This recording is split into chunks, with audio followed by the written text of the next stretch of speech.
পুরুষদের কিছু প্রমাণ করার দরকার নেই, তাদের শুধু বোঝার এবং সঠিক সাপোর্ট পাওয়ার অধিকার আছে। যদি আপনি বা আপনার পার্টনার আজও মনে করেন মন এখনও তরুণ কিন্তু শরীর পুরোপুরি সাপোর্ট দিতে পারছে না, তাহলে এটা হয়তো একটা সিগন্যাল শরীরকে সঠিক দিশায় সহায়তার প্রয়োজন। যদি সঙ্গীকে খুশি করতে অসমর্থ হন, বয়স সম্পর্ককে দুর্বল করে দিচ্ছে, তাহলে স্ক্রিনে দেওয়া নম্বরে কল করুন। এই ফর্মুলা বাড়িতে মঙ্গান। আজ আমি এই বোতলটা হাতে নিয়ে কোনো মজা করছি না, আর কোনো অভিযোগও করছি না। আমি শুধু একটা সত্যি বলতে চাই। ৩০-এর পর যদি কোনো পুরুষের শরীর সেই মুহূর্তে পুরো সাপোর্ট না দেয়, তার মানে এই নয় যে তার ইচ্ছা বা অনুভূতি শেষ হয়ে গেছে। বেশিরভাগ ক্ষেত্রে মন পুরোপুরি প্রস্তুত থাকে, কিন্তু শরীরের ইন্টারনাল সাপোর্ট সিস্টেম ধীরে ধীরে দুর্বল হয়ে যায়। তাই শুধু ইচ্ছা নয়, এনার্জি, আত্মবিশ্বাস, মাংসপেশির শক্তি এবং স্ট্যামিনা সব কিছুর ওপর প্রভাব পড়ে।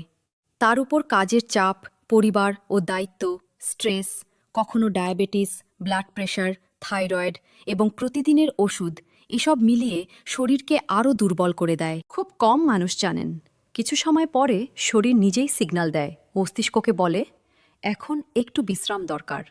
এনার্জি লেভেল কমে যায়, মনোবল দুর্বল হয়ে পড়ে এবং মানুষ নিজেকেই প্রশ্ন করতে শুরু করে। এখান থেকেই একটা অজানা ভয় জন্ম নেয়, যদি আবার শরীর সাপোর্ট না করে। আর যখন মনের মধ্যে ভয় ঢুকে যায়, কিন্তু যারা সত্যিই সাহায্য চান, তারা স্ক্রিনে দেওয়া নম্বরে কল করে এই ফর্মুলা বাড়িতে মঙ্গাতে পারেন। তাই এটা চরিত্রের বিষয় নয়, এটা মনের দুর্বলতার বিষয়ও। আর এই সিস্টেমকে বকা নয়, দরকার বোঝা এবং সাপোর্ট। এতে আছে আফ্রিকার বিরল ভেষজ মুলন্ড, যা স্বাভাবিকভাবে পুরুষদের শক্তি বাড়াতে সাহায্য করে। অশ্বগন্ধা আছে, যা স্ট্রেস কমায় এবং নার্ভাস সিস্টেমকে শান্ত করে। কোঞ্চ বীজ আছে, যা কন্ট্রোল এবং আত্মবিশ্বাস বাড়াতে সাহায্য করে।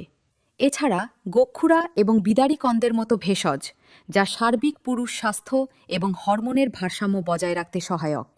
এই ক্যাপসুল শরীরের উপর জোর করে না, বরং শরীরকে প্রস্তুত করে। ধীরে ধীরে এনার্জি ফিরে আসে, ক্লান্তি কমে, আত্মবিশ্বাস স্থির হয় এবং যে ইমোশনাল কানেকশন কোথাও হারিয়ে গিয়েছিল তা আবার অনুভব করা যায়।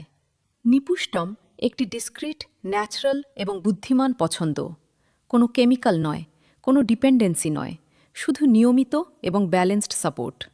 কারণ সত্যিটা খুব সহজ, মন আজও বেঁচে আছে, শুধু শরীরের একটু সহায়তা দরকার।